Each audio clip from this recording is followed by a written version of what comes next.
Welcome back to Ozarks Fox AM. It's time for another Intrigue Journal with the intriguing and beautiful Julianne. Nice to see you. Good morning, guys. Good Well, I have morning. an important announcement to make about the cosmos and a free trip for everybody, so don't go away. Oh, good. Oh, Okay. teasing you. Exactly. But first, we're going to return to the afterlife. This is our third and final segment. We've talked about near-death and end-of-life experiences, people who have faced their own death and returned to tell about it or had a foot in both worlds and describe what they saw just before passing. But there are also stories of the living, those of us who have been either near or far at the time the loved one has passed. So maybe have seen a wisp ascend to the heavens as somebody, their spirit seems to be leaving the body, or somebody miles away has a foreboding sense that something terrible has happened at the very moment their loved one was involved in a fatal car accident or something. Or just the unusual experiences that where something happens, maybe a stranger says something that seems odd or out of context, and maybe the phrasing resembles something your loved one would say. And it's not until later that you piece things together and think maybe there's a connection. Those are the stories I'm talking about. I tried to find a source who had researched this so I could interview them, and I really couldn't find one. What I came to decide was these are stories that are confined to our close network of family and friends. They're not life-changing, but they do offer a sense of peace that the separation is an illusion. And what the viewers at home don't know is that after the cameras would stop rolling on our previous segments, we would share our stories. So that's what we're going to do today. And I think too, when you're sharing amongst friends, you're secure that you're not going to be judged, or they're not going to think you're crazy. Right. So with that, I'll tell my story first. Okay, good. You go ahead. So mine involves my grandfather, Lawrence, and from a very young age, I loved black olives. And he and I always sat together at the table at every holiday.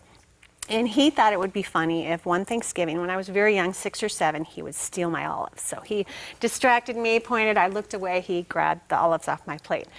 Well, I quickly recognized that the olives were missing, and 2 of my black olives, and they were on his plate. And so he thought this was hilarious, and thus ensued the ongoing practice of stealing olives off of my plate. This lasted until the day he died. Now here he is, this was his 90th birthday. Aww. And I snapped this picture. 2 months later, he passed away. I was working on a cruise ship, an extended contract. And at that time, you didn't get internet every day, so I didn't know he had passed. It was a Thursday evening. I went down to the Lido deck to eat at the buffet. I was midway through the line. I was past the salad section. And I saw the most, I'm not even exaggerating, a gigantic bowl of black olives. Massive. There was not an entree that was served in this abundance or with this type of fanfare. And it struck me as very odd. I was happy. I scooped up and enjoyed those olives. Well, 2 days later, I found out that Grandpa passed away on that Thursday. Oh. So to me, that was sort of his Yes. goodbye. Yes. You know? Isn't that amazing? Yeah, isn't that? And have you had things like that happen in your life, or situations where you feel that there was some message from somebody who had passed? Absolutely. For you? Yeah. No, go ahead. Well, No, go ahead. Gosh, I don't want to take up all the time, and I don't know. I have several.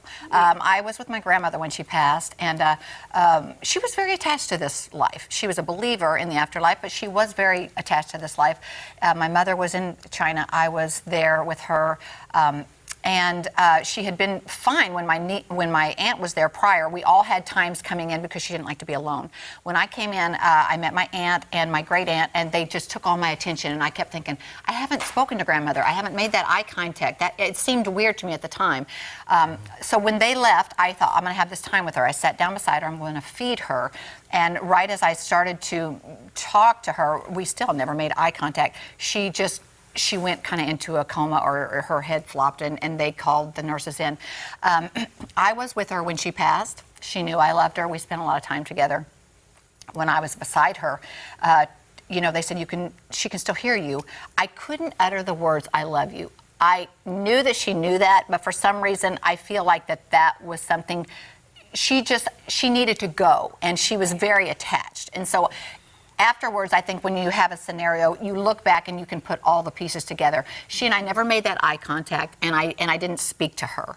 And I think she needed that in order to pass. Sure, and I think that happens often where we instinctively or intuitively know to do something. We don't know why until, like you said, later. Later. So what a gift for you to allow her to be okay to go. She needed that. She Yeah. really needed that. And my aunt, I called her right away, and she passed before my aunt got back, and my aunt was like, she was just fine.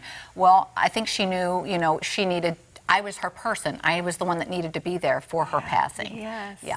Oh. Yeah. Mine is I've never been actually in the room when somebody passes, but near the end. So here's my grandmother Norma and my Aunt Mary, who just died a few weeks ago, died 25 years apart, but it was very similar in their stories. So my grandmother, when she was passing, she was on a lot of medication because she was in so much pain from the cancer. So she would almost be reliving her life in order and thinking she was back, let's say, in the 40s and in the 50s and the 60s. Almost like they say when you say your life flashes before your eyes, we could almost follow it as she was telling these stories that she thought was happening right then. For example, she was a preacher's wife. So she was a great preacher's wife, and they had to have towels for the baptistry. When my grandpa would baptize people, you had to have towels. So I walked in, I'm talking to Grandma, and she looked at me, dead in the eye, said, Grandpa needs those towels for the baptistry. You got to get them down to the church right now. And I'm like, and I tried to be, Grandpa, no, it's like on a Monday. It's not church. She goes, take the towels to the baptistry. So I'm like, okay. So I leave the room, appease her. I come back maybe 3 to 4 minutes later. I walk back in the room. My grandmother sits up and looks at me. She goes, you couldn't have got them down there that fast. There's no way you got them down there. So I'm just saying I felt like she was reliving a moment from the past. My Aunt Mary passed a few weeks ago, was doing the same thing, talking about going to the rodeo with my grandma Norma, where they would perform. They'd perform at rodeos. She said, we got to get to the rodeo. We got to get Norma and Pearl to the rodeo.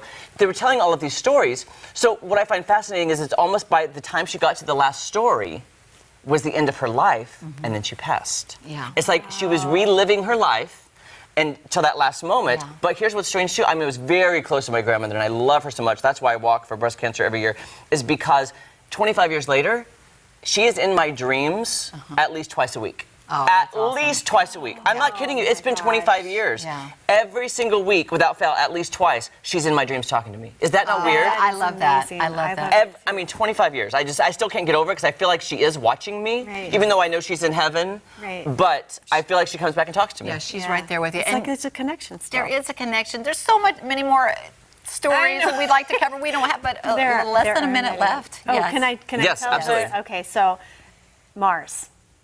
Get your pass to Mars. I forgot mine Okay. a while back here. You just have to go to go.nasa.gov/Mars 2020 and fill in your name. What they're going to do is they're going to stencil your name on a chip that's going to go on top of the Mars 2020 rover. So your name can be on Mars. So that's your my free trip goodness. to Mars. Isn't that That's interesting? cool. That is idea? crazy. That's the only way I want to go to Mars. Yeah. That's right. I know. Now, how long does it take to get to Mars?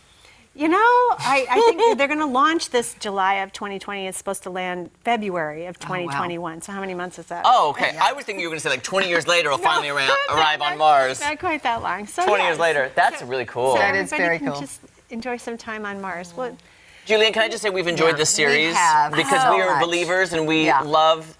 And still, the quote that gets me from last time is when Steve Jobs said, "Wow, wow, wow." Oh, That still yes. sticks with me. I had no that's idea until you amazing. told us that last week. Yeah, and if anybody has any stories, go to Intrigue Journal and share them. I think we Yes, have a please. link. Yeah. And maybe we'll have another segment Oh, on let's it. I do. don't Please, know. let's Yeah. do. There's more to talk Julianne. about. I love Thank it. you, Julianne. We appreciate you. All right, we'll be back to wrap things up in just a little bit. Yeah.